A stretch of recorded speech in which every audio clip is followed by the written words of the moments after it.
Yep. So yesterday we were talking about Nyquist stability criterion, and basically what we're doing is we're on the S plane and we're mapping in a half circle of an infinite radius in the right half plane.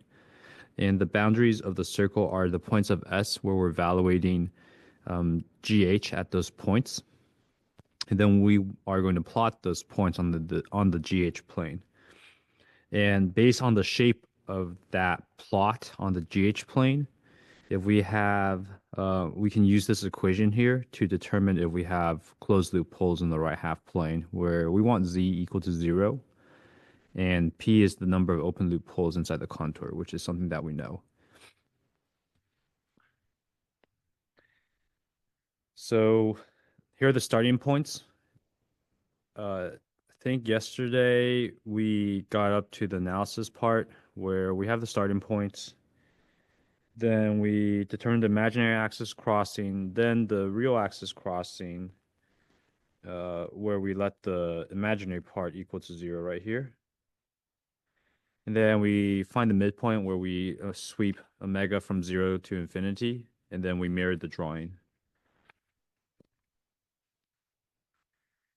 So then we are going to start on this example. Hopefully we'll just finish this lecture today, and we'll be done with material for the quarter.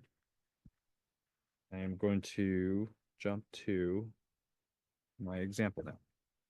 So here we have stability criterion. We want to determine the stability of the closed loop system using the Nyquist criterion. And basically what we want to do is we want to first start with our first step, which is to find the starting point. So start at omega s is equal to j omega, where we let omega equal to 0. That's gonna be the first step. And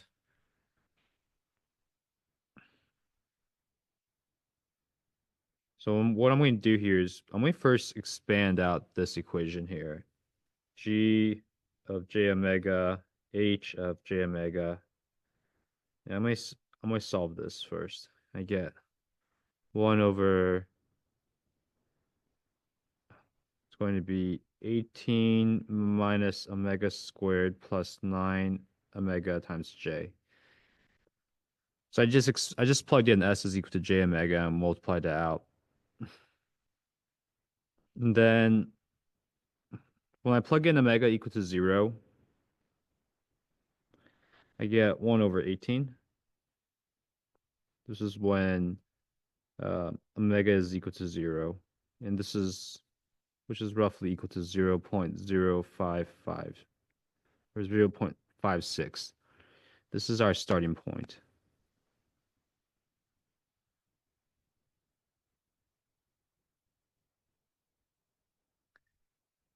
Okay, the next step is to determine the imaginary axis crossing.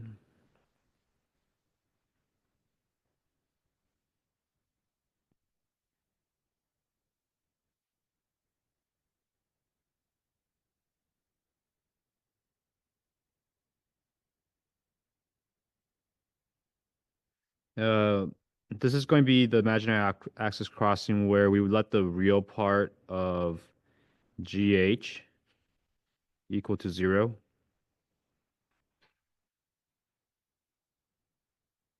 So,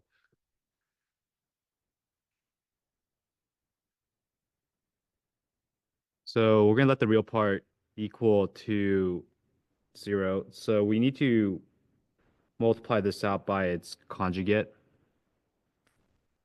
G of j omega times h of j omega is equal to 1 over 18 minus omega squared plus 9 omega j. Multiply the top and bottom by its conjugates, which is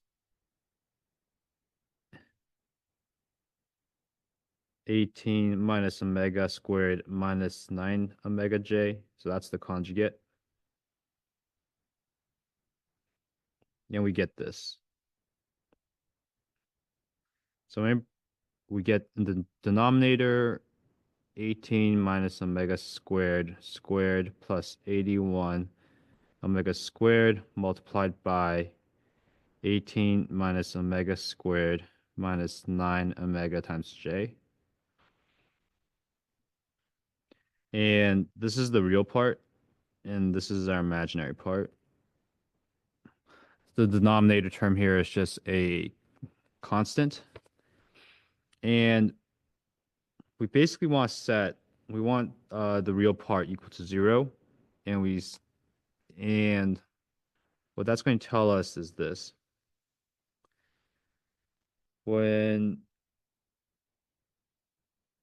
So the real part of GH is equal to 0, and it means that 18 minus omega squared is equal to 0, where we get omega is equal to plus or minus square root of 18, which is roughly equal to 4.24. So this is our imaginary axis crossing. So imaginary axis crossing occurs. Imaginary axis of crossing occurs at this point. So if I were to evaluate G j omega H j omega is equal to 4.24, I get minus 0.026j. So one thing to note here is that I used positive 4.24. If I were to use negative 4.24, I think I will get plus 0.026j, and I'll talk about that after when we draw the crossing. But when I'm evaluating my mapping, or when I'm mapping, I'm going to stick with positive frequencies. We can ignore the negative frequencies because the negative frequencies is where the mapping is going to be symmetric about the real axis. And hopefully that'll make more sense when I draw this out. Okay, so that's the second step. Then my third step is to determine the real axis crossing.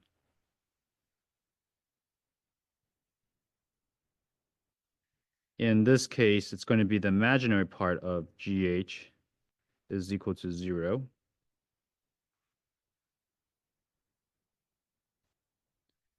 And this is pretty easy because we can just see that. We can see here that basically minus 9 omega is equal to 0. So then we have omega is equal to 0.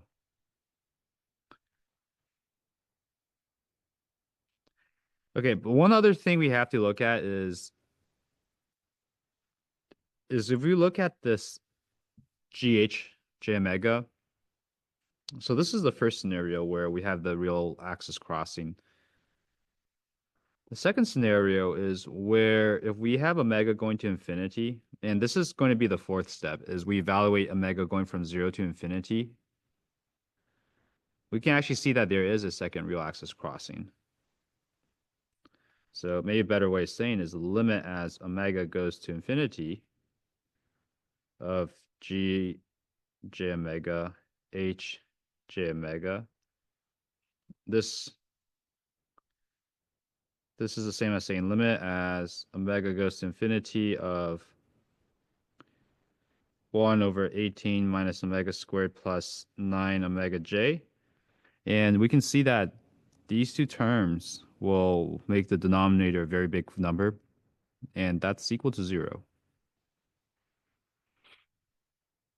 So we have two imaginary axis crossing points. As at omega equal to 0, we have imaginary axis crossing, and at omega equal to infinity, we have also a crossing, but not quite a crossing. It's actually a crossing at the origin, because both the real and imaginary terms will both go to 0.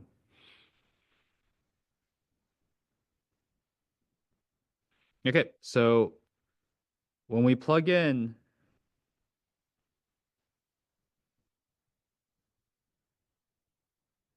well, and we know that from earlier, these two are the same then. So we start at omega equal to zero. That's our real axis crossing. Okay, so let's plot this out.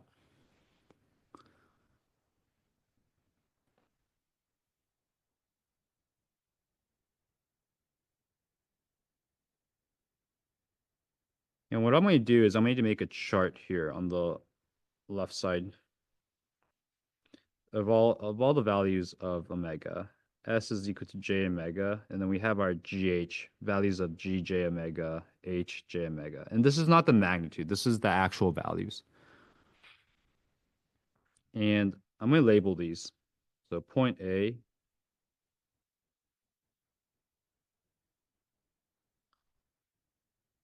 we have omega equal to zero, because I'm going to go in order of the size of the frequencies that we found.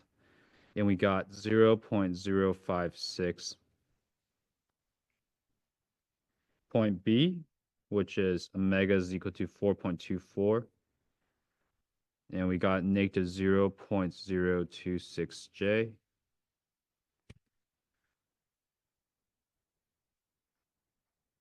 And point C, which is omega going to infinity. And we get 0 again.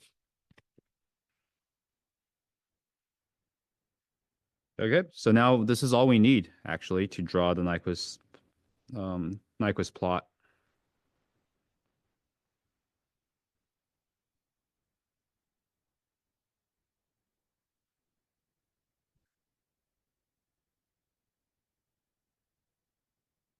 So I'm going to draw the Nyquist plot now. And the Nyquist plot is just the mapping of G of J omega, H of J omega.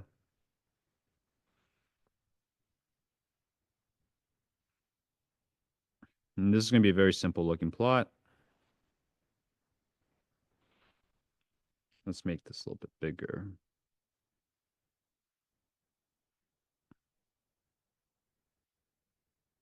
And these values are very small. We're in the decimal points.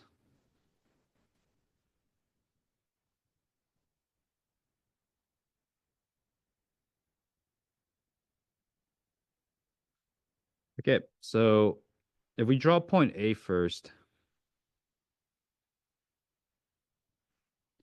point A is going to be at 0.056. So that's roughly this halfway point. That's 0.056 right here. Then when I increase my frequency from 0 to 4.24 radians per second, I go to minus 0.026, which is roughly a quarter of the way to 0.1 here. So this is point A. This is minus 0.026, which is point B, meaning that my plot goes this way. So it's going clockwise. Then the next point is actually as I increase my plot to my frequency to infinity, it's going to wrap around and go here. Now, where this point wraps around, I do not know. But what we do know are the points drawn on this graph. And this is the plot. That's it. Now that we've considered all the positive frequencies from 0 to infinity, it just reflects about the real axis. So that this is going to be 0.026. This is just the reflection. And then it reflects back down to my starting point. And that's my Nyquist plot.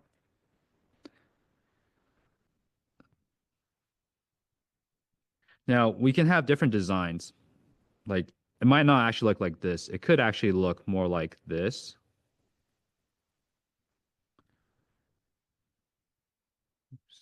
Let's see.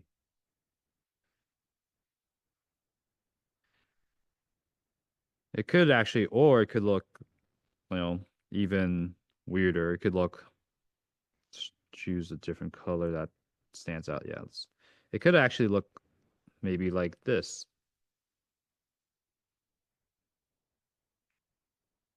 Trying to get symmetric.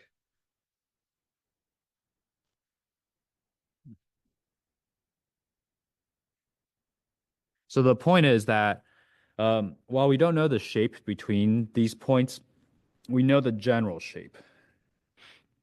And so all of these are valid possible drawings as long as you're going through the points that we have solved on the left half on the left table.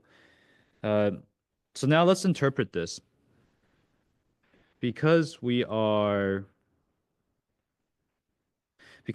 have a clockwise rotation, we're going to be using the equation z is equal to p plus ncw. And so where z is the number of closed loop poles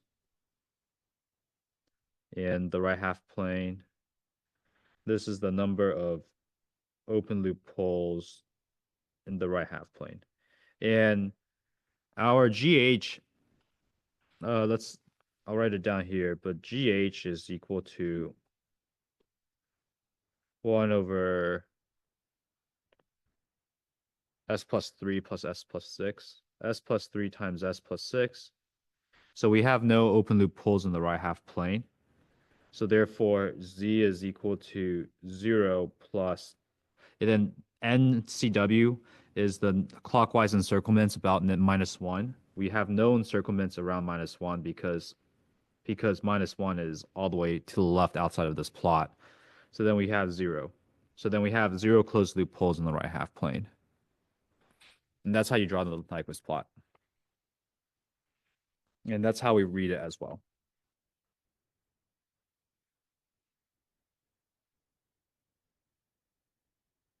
Any questions?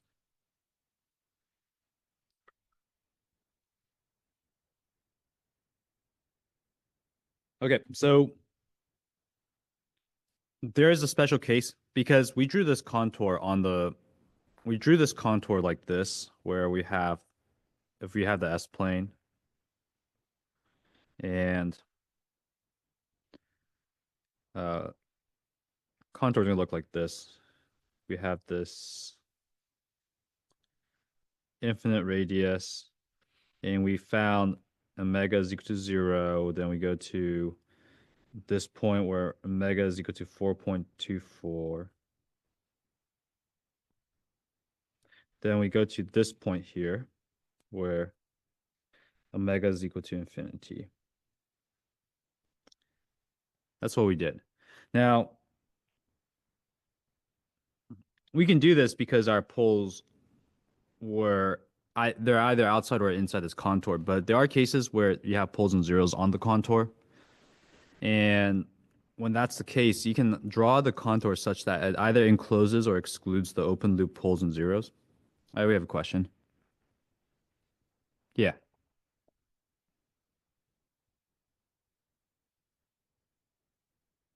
Sudarshan, do you have a question?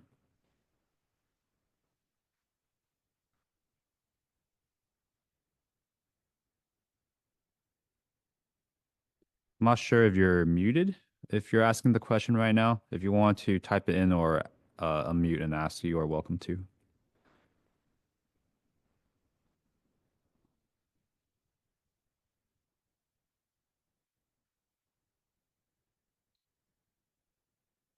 Okay. Well, maybe you accidentally clicked that, or if you're muted, you're still muted.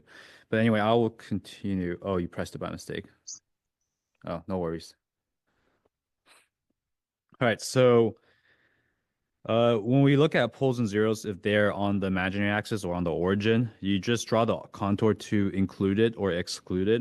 I usually like to exclude it. And I'll show you a case of how we deal with it when we do exclude it. So let's say we do have this system with a pole at the origin. So when we're drawing a pole zero map,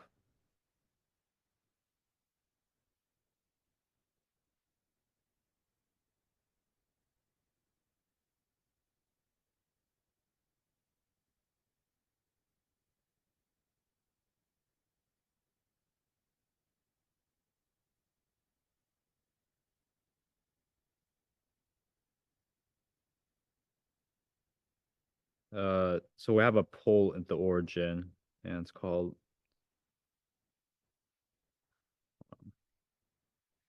and then we have, this is our S-plane.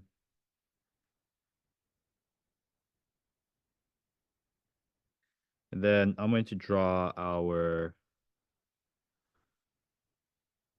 GH plane on the right side.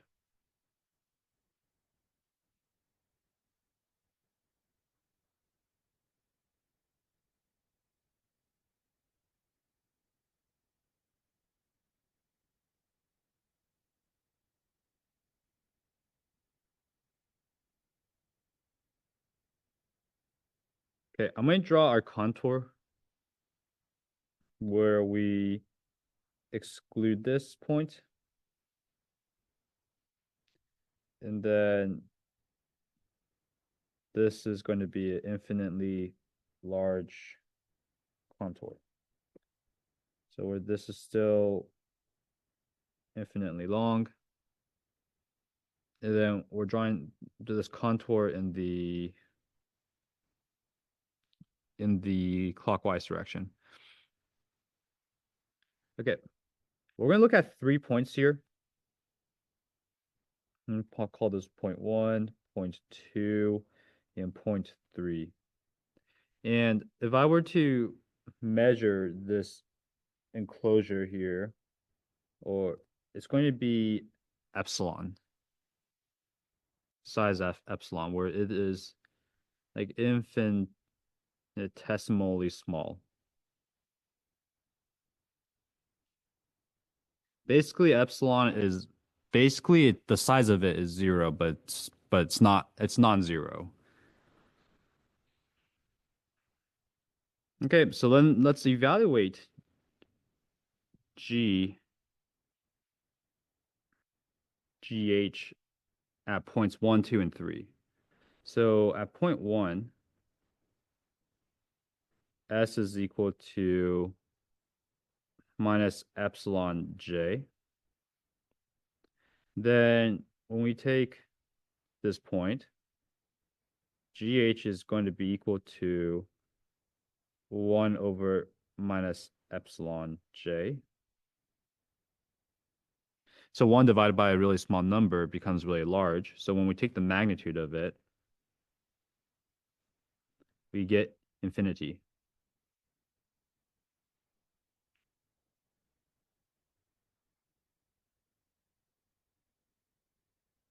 Okay, let's look at the phase though.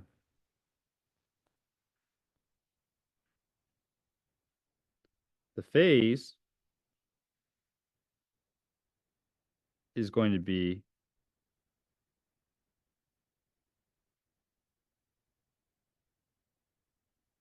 so basically it's a pull at the origin. And a pull at the origin contributes it's going to contribute minus 90 degrees. But because it's a pull, it's minus 90 uh it's minus 90, so it becomes positive 90 degrees.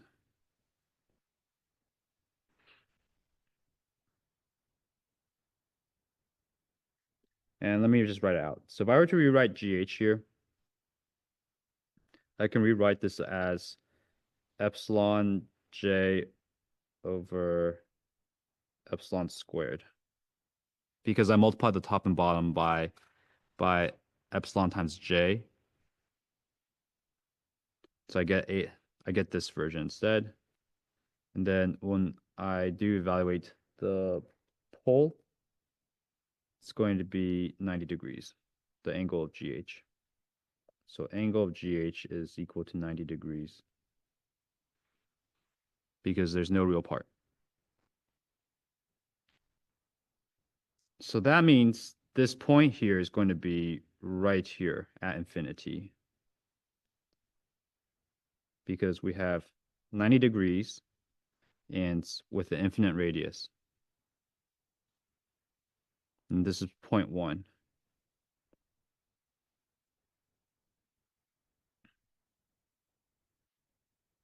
Now when I look at point 2 here, and I let S equal to a real number and with no imaginary component, then GH is equal to 1 over epsilon, which is infinity. So it's still infinitely large. And then now, since there's no imaginary component, the angle is just 0 degrees.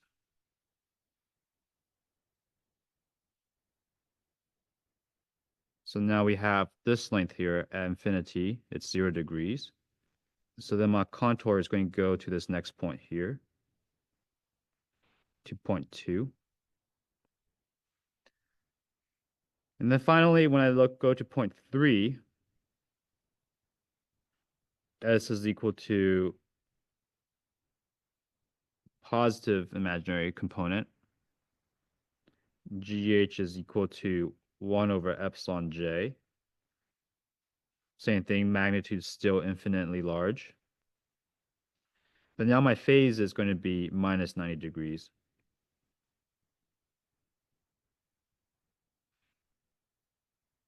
So now we go down minus 90 degrees. This is point 3. And we draw a contour to be going towards this direction. And then we just basically connect the dot like that. So that's my contour.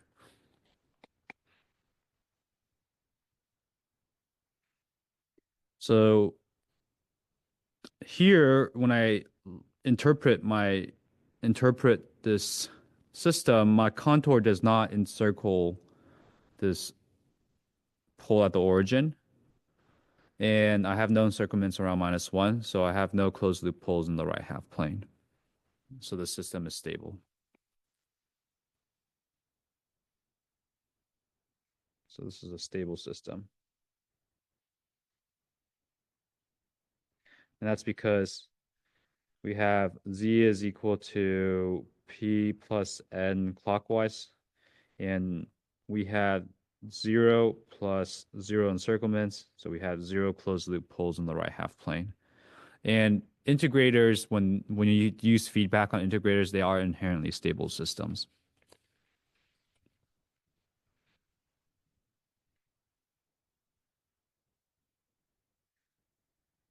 Any questions?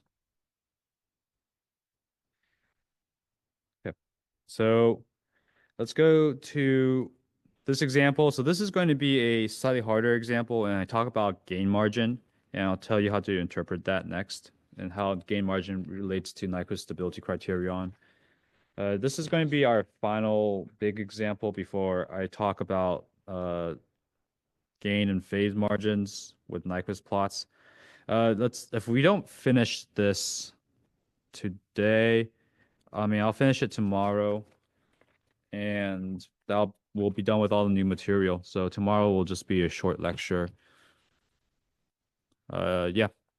So that'll be all the material in this class. And then I think during the last week of school, I'll just have it as office hours every day. And then I'll just talk a little, maybe on Monday I'll just talk about class selection if you have any questions about which classes to take when it comes to controls. Maybe I'll do that tomorrow too. Anyway, so let's just do this example here. This is probably going to take the rest of today. We might not finish it, but we'll try. Yeah, I can. Oh, yeah.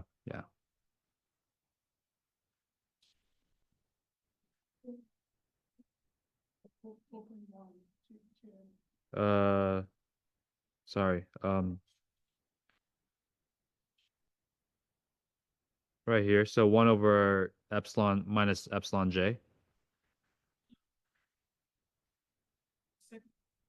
Is this one or the one above? This one?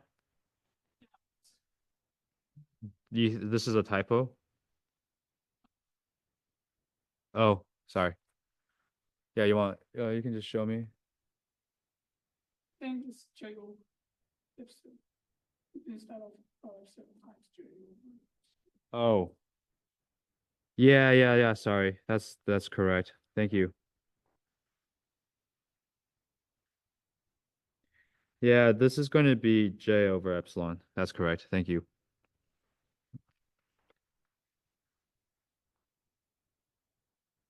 Okay, so here we have a gain k, which will affect our gain margin. For now, we're just going to set this equal to 1. We're just going to draw the plot without k. So if we were to write out the system and expand it out, we get s squared plus 8s plus 15. And then we get s squared minus 6s plus 8. So this is the open loop transfer function.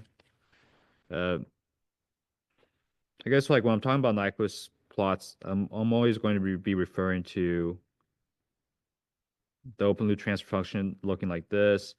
We have our closed loop transfer function.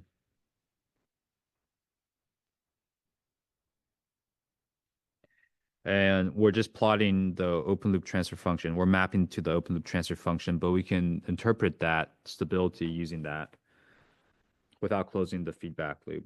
So we're going to let S is equal to J omega. So we get G J omega H J omega is equal to it's going to be equal to 15 minus omega squared plus j times 8 omega divided by 8 minus omega squared minus j times 6 omega. And what I'm going to do is I'm going to multiply the top and bottom by its conjugates in the denominator because I wanted to be able to separate this open loop transfer function into real and imaginary parts. So when I do that, I get omega to the 4th plus 20 omega squared plus 64 in the bottom. And then the top, I get omega to the 4th minus 71 omega squared plus 120. That's the real part plus the imaginary part, which is omega times 154 minus 14 omega squared times j. So this is the imaginary part, and that's the real part. And basically, same with the previous one. The first step is going to find the starting. We're going to find the starting point. And it's my favorite part. We just let omega equal to 0. And I'm just going to write it like G. I'm going to write it like this. I don't want to write the parentheses twice. I'm just being lazy. When we plug 0 in, we actually get rid of the imaginary component. We only have the real component. It ends up being equal to 15 or 120 divided by 64, which is 15 over 8. So 120 over 64, which is equal to 15 over 8.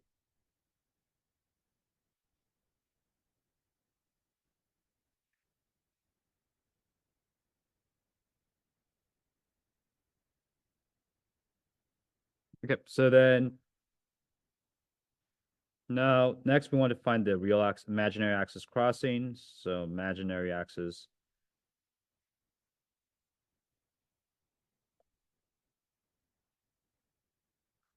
crossing, and this is to find that we want the real part to be equal to 0. Because when the real part is equal to 0, that means we only have imaginary values. So then we let real part of GH, which is equal to omega 4th minus 71 omega squared plus 120 is equal to 0. I don't care about the denominator because it's just a constant. And it's not relevant. Solving for this, we get omega is equal to plus or minus 1.32 and plus or minus 8.32. And because from the previous example, what we're going to do is we're going to evaluate all the points from omega equal to 0 to omega positive infinity. We're only going to take positive values because the negative values is just the reflection on the real axis. So then when we evaluate the GH at positive 1.32, we get 1.68. And when I evaluate it at 8.32, we get minus 1.1. So I'm going to just highlight all the values we've solved for different values of omega, so it's just easy to see. Okay. Now that we have the imaginary axis crossing, we can move on to the real axis crossing. Real axis crossing. And it's going to, so that's just saying the imaginary parts of GH is equal to 0.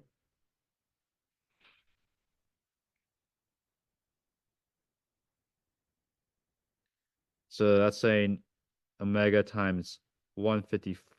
I'll write it out. Imaginary parts of GH, which is equal to omega divided by 154 minus 14 omega squared is equal to 0. When we solve for that, we get omega is equal to 0 and then plus or minus 3.32 radians. So when we evaluate 3.32 radians, we get minus 1.33. And actually, we also need to evaluate for GH equal to 0. And we actually get a finite number, which is 1.88. So we cross the real axis at minus 1.33 and at 1.88.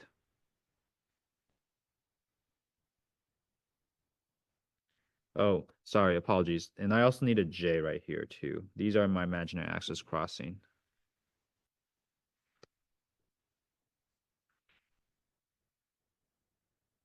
Okay, so the final step is to evaluate GH, the value of GH as omega goes to infinity. So we want to find GH of omega as, we want to find limit as omega goes to infinity of GH J omega. And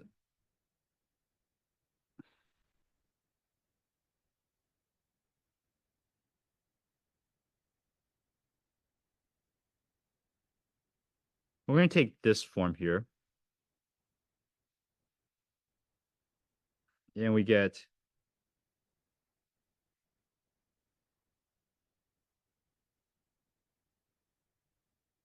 limit as omega goes to infinity of GH J omega is equal to 15 minus omega squared plus J times 8 omega divided by 8 minus omega squared minus J times 6 omega. I'm going to multiply the top and bottom by 1 over omega squared.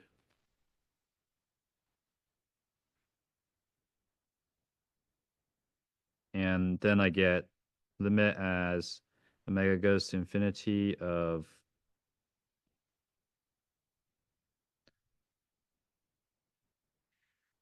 15 over omega squared minus 1 plus J times 8 over omega divided by 8 over omega squared minus 1 minus J times 6 over omega.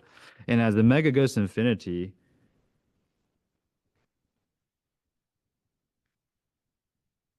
these values go to 0. And we end up with 1.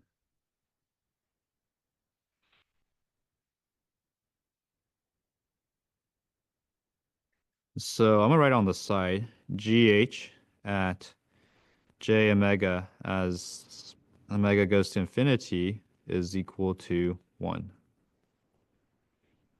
This is our final value. So now we're done and we can draw our Nyquist plot. So note that there are 2 poles in the right half plane. When we look at our original problem here, we have 2 poles, positive 2 and positive 4. So we have 2 right half plane poles.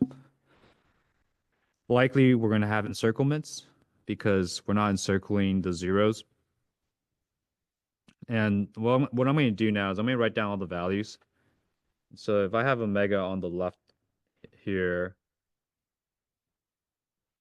then I'm going to have GH on the right. So let's start with 0. At 0, we get 1.88. And we're going to go in order size. The next one is 1. Okay. At omega equal to 0, we get, 1.88, which makes sense, which is this 15 over 8. At So these are actually the same points. The next one is 1.32. At 1.32, we have 1.68J. When we go to 3.32, we have minus 1.33. Then at 8.32, we have minus 1.1J, so 8.32. We have minus 1.1J. And then the final one is infinity. Let's see, is out 4 points. The fifth point is at infinity. We get 1. So I'm going to draw this huge plot just so there's space to work with. And here's my imaginary part. Here's my real part. And we're going to start with omega equal to 0 as our first point. And omega equal to 0, we have 1.88. This is our starting point. And then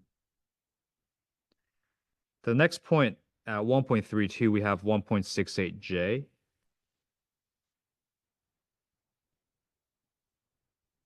So our Nyquist plot goes from there to there. So you can see immediately we have counterclockwise rotation. Then going to 3.32, we go to minus 1.33, which is roughly here.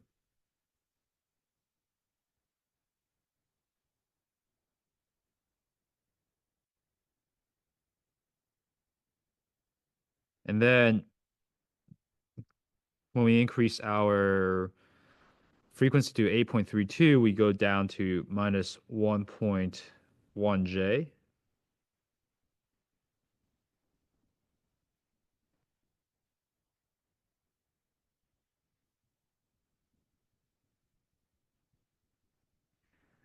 And then when we increase our phase to infinity, or not our phase, our frequency into infinity, we cross minus 1. So this is going to be minus 1. So this is as the omega goes to infinity. And this is our Nyquist plot. Now, because it's symmetric, we then just fill in the rest. Maybe I'll do a different color to show the symmetry. So I get 1.1J. So this is where that value comes in from. When I plug in minus 8.32, I get positive 1.1J. When I plug in minus 1.32, I'll get minus 1.68J. So those are the rest of the values. But we don't need to draw that. We don't need to find it because we know that this is symmetric about the real axis. So then the symmetry is going to cross here again. Something like that. And then we are going to swing back out to minus 1.68J now. And then go back to our starting point. And this is my Nyquist plot.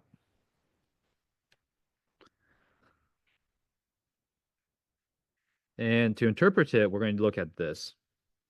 Z is equal to P minus NCCW, because we're dealing with counterclockwise rotations, where P is my number of open loop poles in the right half plane. Z is then going to be equal to 2 open loop holes in the contour. Note that -1 is right here, so we have 2 encirclements. And we actually end up getting 0. So this is actually stable because there's Z is equal to 0. Now, this distance from here to here, from -1.33 to -1, is my gain margin. It's called my gain margin. If I reduce the gain by um, this amount, then I no longer encircle -1, and then now I have open loop. I have closed loop holes in the right half plane because the encirclement is past -1. So if I reduce the gain, if I reduce K by 1 over 1.33, so if I choose K to be that size, then I'm going to have the encirclement hit -1, and that becomes marginally stable. This becomes marginally stable because the contour passes through, because the contour passes through -1. So encirclement doesn't mean it's unstable. It also doesn't mean it is stable. It just depends on how many open loop holes you have. Uh, so funny enough, the system is actually stable when you increase K, but when you decrease K, it becomes unstable. So when K is less than 1 over 1.33, this is unstable.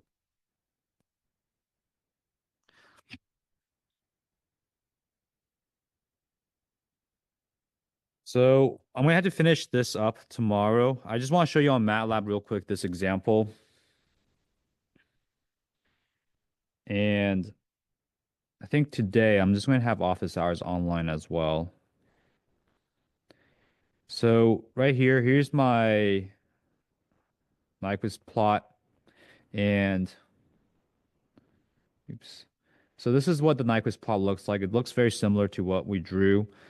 Basically, the only points you want to hit right is these points, the real and the imaginary axis crossings. And now if I were to put this K, which is 1.1 divided by 1.33, and were to look at the pole of T, let's run the section. You can see that I have barely negative poles. It's not exact because the way I drew it wasn't great and I'm not using exact values. But if I make the gain even smaller than that size, you can see that I have positive poles and now the system's unstable. So decreasing gain here actually makes the system unstable. So we actually have what's called a negative gain margin, meaning that we don't want to reduce our gain by minus 2.5 decibels, which is roughly 1 over 1.33. All right. Thanks. I will see you all tomorrow.